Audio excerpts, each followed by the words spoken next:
Today class is Unit 6 Early Revolt Against British Rule in Tamil Nadu. So என்ன அப்படின்னா தமிழ்நாட்டில் என்ன புரட்சிகள் ஏற்பட்டது ஆங்கிலேயர் ஆட்சி காலத்தில் அப்படின்றத பார்த்தோம். ஸோ என்னென்ன புரட்சிகள் ஏற்பட்டது அப்படின்னு சொல்லி பார்த்தோம் அப்படின்னா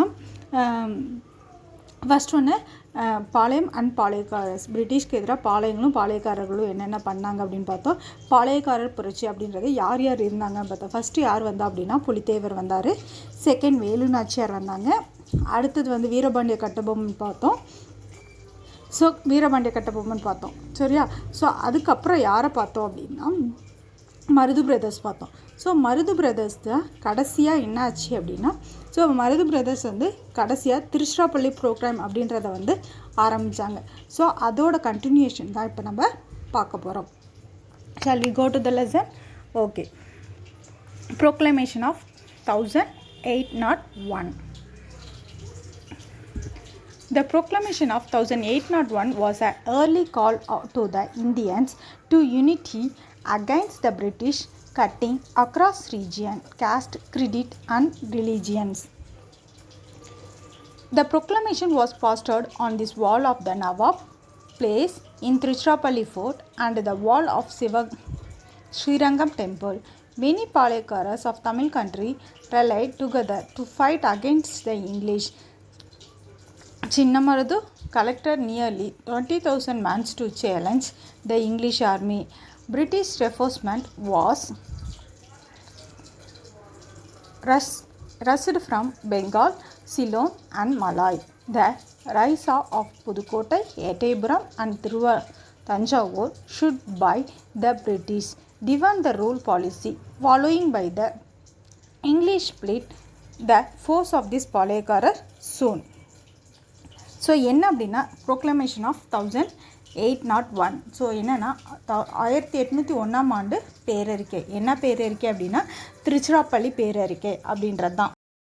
ப்ரோக்ளைம் அப்படின்றது வந்து பிரிட்டிஷாருக்கு எதிராக வந்து மண்டலங்களில் வந்து என்னென்ன சாதி சமயம் இன வேறுபாடு இது எல்லாம் கடந்து ஸோ அவங்களுக்கு வந்து முதல்ல விடுக்கப்பட்ட ஒரு அறைக்கூவல் அப்படின்னு சொல்லலாம். ஸோ அறைக்கூவல்னால் நீ என் கூட வந்து இந்த பேரறிக்கைக்கு வாங்க அப்படின்னு சொல்லக்கூடிய 1801ஆம் ஆண்டு வந்து பேரறிக்கை தான் வந்து இந்த திருச்சிராப்பள்ளி பேரறிக்கை அப்படின்னு சொல்கிறோம். ஸோ இது எங்கே நடந்துச்சு அப்படின்னா திருச்சியில் வந்து நவாபிய கோட்டை அப்படின்ற ஒரு இடத்துல வந்து நடந்துச்சு. ஸோ அந்த நவாபிய கோட்டையோட சுவருக்கு முன்னாடியும் அதே மாதிரி ஸ்ரீரங்க கோயில் சுற்றுச்சுவருக்கு வந்து ஒட்டப்பட்டது தான் வந்து இந்த திருச்சிராப்பள்ளி பேரறிக்கை அப்படின்றது. ஸோ இது யார் பிரிட்டிஷ்க்கு எதிராக வந்து செயல்பட்டது. இது வந்து யார் விளைவித்தா அப்படின்னா தமிழக பாளையக்காரர்கள் வந்து பிரிட்டிஷுக்கு எதிராக வந்து ஒன்று திரண்டினாங்க.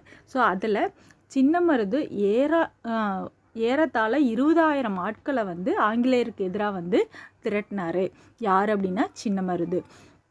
ஸோ அதுக்கப்புறம் பெங்கால், ஸோ வங்காளம், சிலோன், மலாய் இந்த இடங்கள்ல எல்லாம் வந்து பிரிட்டிஷ் படைகள் வந்து என்ன பண்ணாங்க வந்து சீக்கிரம் வந்து விரைந்து வந்து வந்தாங்க.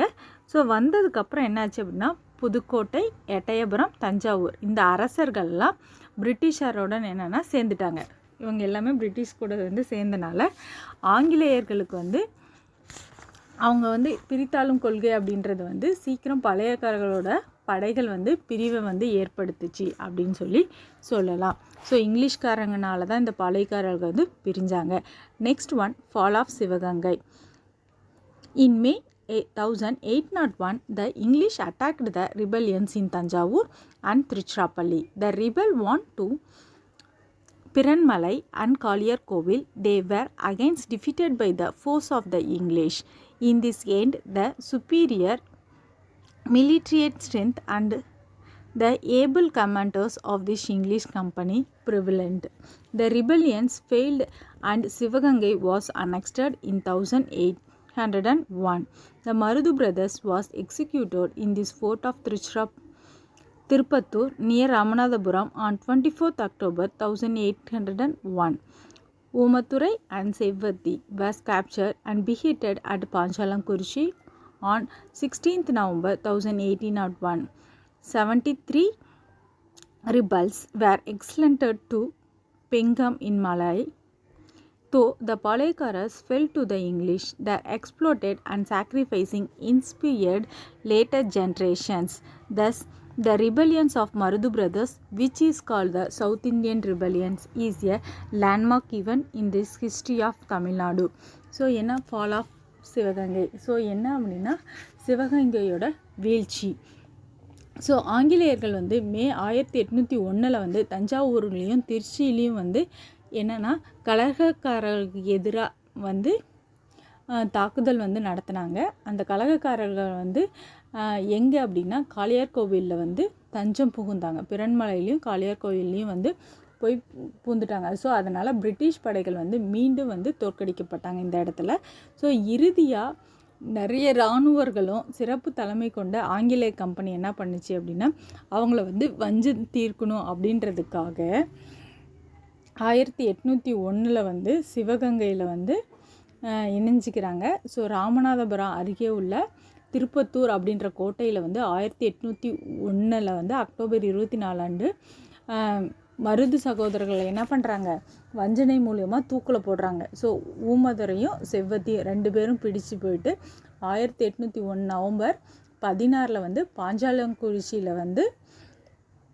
தலை துண்டிக்கப்படுறாங்க. யார் யாருன்னா ஊமதுரை அண்ட் செவ்வத்தி இவங்க. ஸோ அதனால் 73 பேரை பிடிச்சி மலாய்க்கும் மற்ற நாடுக்கும் நாடு கடத்துகிறாங்க. ஸோ பாளையக்காரர்கள் இதோட வீழ்ச்சி அடைஞ்சாங்க. அவங்களோட வீரம், தியாகம், அப்புறம் எதிர்கால சந்ததியினர்களோட ஈர்ப்பு, இது எல்லாமே மருது சகோதரர்களுக்கும் அப்புறம் என்ன அப்படின்னா தென்னிந்திய கழகத்துக்கும் ஒரு முக்கிய அங்கமாக இருந்துச்சுன்னு சொல்லலாம். ஸோ இந்த மருது சகோதரர்கள் தான் தென்னிந்தியாவில் ஒரு புரட்சியை ஏற்படுத்தினாங்க அப்படின்னும் சொல்லலாம். ஸோ தமிழக வரலாற்றில் இது ஒரு தனித்துவம் பெற்றதாக இருந்தது அப்படின்னு சொல்கிறோம். ஸோ இது புரிஞ்சிச்சா குட்டி? ஸோ ஏதாவது டவுட் இருக்கா? So okay, no doubt. Okay, next one Carnatic treaty 1801. The suspirience of this Palaikaras rebellions of 1799 and 1800 to 1801 resulted in this liquidations of all the local chieftains of Tamil Nadu. Under the time of this Carnatic Treaty of 31st July 1801, the British assumed direct control over Tamilagam and the Palaikara system came to an end with the demolitions of all the fortines and disbandment of this army.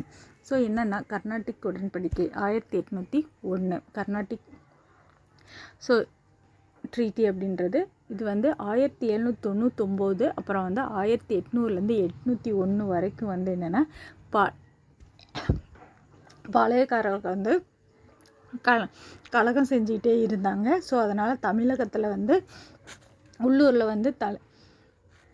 குடித்தலைவர் மையில் எண்ணங்களும் so குடிக்கிற liquidity குடித்தலைமையினரோட எண்ணங்களும் நீர்ப்போக்கு செஞ்சது அப்படின்னு சொல்லலாம். So அதனால 1801 ஜூலை 30 கர்நாடிக்க உடன்படிக்கைப்படி என்ன அப்படின்னா பிரிட்டிஷார் நேரடியாக தமிழகத்து மீது தங்களோட கட்டுப்பாடுகளை ஏற்படுத்தினாங்க. ஸோ அந்த ஏற்படுத்தினால பாளையக்காரர்களோட முறை முடிவுக்கு வந்துச்சு அப்படின்னு சொல்லலாம். அதுமில்லாத கோட்டைகள் இடிக்கப்பட்டது. ஸோ படைகள் கலைக்கப்பட்டன இந்த கர்நாடிக் உடன்படிக்கைப்படி. ஸோ இது வரைக்கும் புரிஞ்சிச்சாடா? ஓகே. ஸோ இதோட மருது பிரதர்ஸ் முடிஞ்சிருச்சு. Next Dheeran Chinnamalai. Dheeran Chinnamalai. So 1756 to 1805. Born as Teethagiri in 1756, Dheeran was well trained in the Silambu, archery, horse riding and a modern warfare. He was involved in a resolving family and land disputes in the Kongu region. As the region under the control of the Mysore Sultan, tax was collected by the Tipu Diwan Muhammad Ali. Once, when the Diwan was returning to Mysore with the tax money, Teethagiri blocked his way and confiscated all the tax money. He let Muhammad Ali go by the instructing him to tell his sultan that Chinnamalai, who is between the Sivamalai and Sennimalai was the one who took away taxes. Thus he gained the name Dhiran Chinnamalai. The after Divan sent to cogniting to attack Chinnamalai, and both the force meet and fought at the Noyal river bed. Chinnamalai emerging victorious. So என்ன அப்படின்னா தீரன் சின்னமலை இவர் வந்து தீர்த்தகிரி என்னும் அழைக்கப்பட்ட தீரன் 1756 வந்து பிறந்தார். So இவருக்கு வந்து சிலம்பம் நல்லா தெரியும், வில்வித்தை தெரியும், குதிரையேற்றம் தெரியும். அது இல்லாத நவீன போர் முறைகளும் வந்து இவர் வந்து கற்றுக்கிட்டாரு. ஸோ இவர் வந்து கொங்கு பகுதியில் வந்து கொங்கு பகுதி அப்படின்னா வந்து இந்த கோயம்புத்தூர் இது மாதிரி பிளேசஸ் இருக்குல்ல, ஸோ அந்த பகுதிகள். ஸோ அந்த கொங்கு பகுதியில் வந்து அவங்களோட நில பிரச்சனைகளை, அப்புறம் வந்து குடும்ப பிரச்சனைகளை, இல்லைன்னா வேறு ஏதாவது பிரச்சனைகள் இருந்தால் இது எல்லாத்தையும் வந்து தீர்த்து வைக்கிறது தான் இவரோட வேலையாக வந்து இருந்தது. ஸோ அப்பகுதியில் வந்து மைசூர் சுல்தானோட கட்டுப்பாட்டில் வந்து அப்போ இருந்தது. எந்த பகுதி அப்படின்னா தீரன் அப்படின்ற பகுதி ஸோ இருந்தது. அப்போ வந்து திப்புவின் திவானா வந்து யார் இருந்தா அப்படின்னா முகமது அலி இருந்தாங்க. ஸோ அவர் வந்து வரி வசூலிக்கப்பட்டது. ஒரு முறை வந்து திவான் வரி வசூலிக்கப்பட்டதோடு வரி பணத்தை வந்து மைசூருக்கு வந்து திருப்பி கொண்டு போது தீர்த்தகிரிக்கு வந்து தீர்த்தகிரியில் வந்து அவரை வழிமறைச்சி வரி பணத்தை எல்லாத்தையுமே வந்து பறிச்சுக்கிட்டாங்க. ஸோ அப்போ வந்து முகமது அலியிடம் வந்து சிவன்மலைக்கும் சென்னிமலைக்கும் இடையே உள்ள சின்ன மலையில் தான் வந்து வரி பணத்தை வந்து பிடுங்கி கொண்டதாக சுல்தான் வந்து சொன்னார். ஸோ அதனால் அந்த இடம் வந்து தீரன் சின்னமலை அப்படின்றது வந்து அழைக்கப்பட்டாங்க. ஸோ அது இல்லாத திவான் சின்னமலையும் தாக்கப்பட்டார். ஸோ இரு படைகள் வந்து எங்கே அப்படின்னா நெய்யல் ஆற்றங்கரையில் வந்து மோதி கொண்டதுனால அந்த இடம் வந்து சின்னமலை அப்படின்றது வந்து வெற்றி பெற்றதாக வந்து சொல்லியிருக்காங்க. After Tipu's death, Dhiran Chinnamalai built a fort and fought the British without leaving the place. Hence, the place is called the Odinallai. He launched Gwalior, attacked and evidence capture. Finally, the English captured him and his brother and kept them in prison in Sangihiri. When they were asked to accept the rule of the British, they refused. So they were hanged at the top of Sangihiri Fort on 31st July 1805.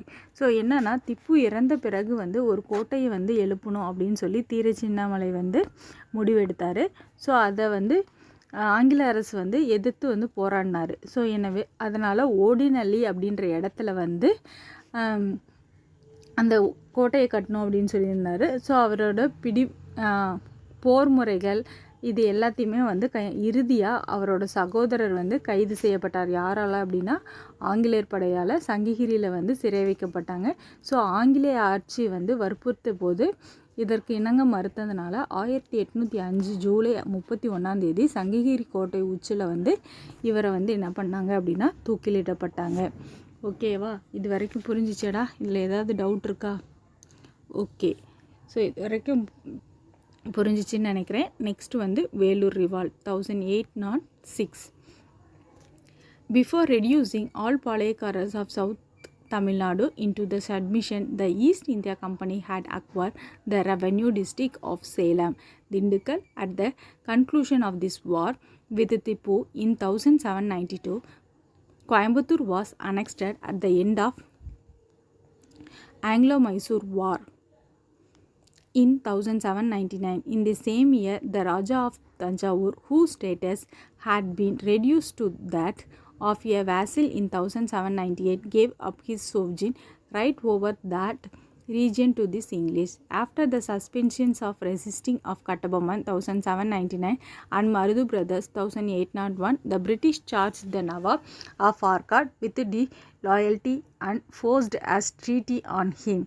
According to the Treaty of 1801, the Nawab was to ceded the district of North Arcot, South Arcot, Tiruchirappalli, Madurai and Tirunelveli to the company and transfer all the administrative powers to it.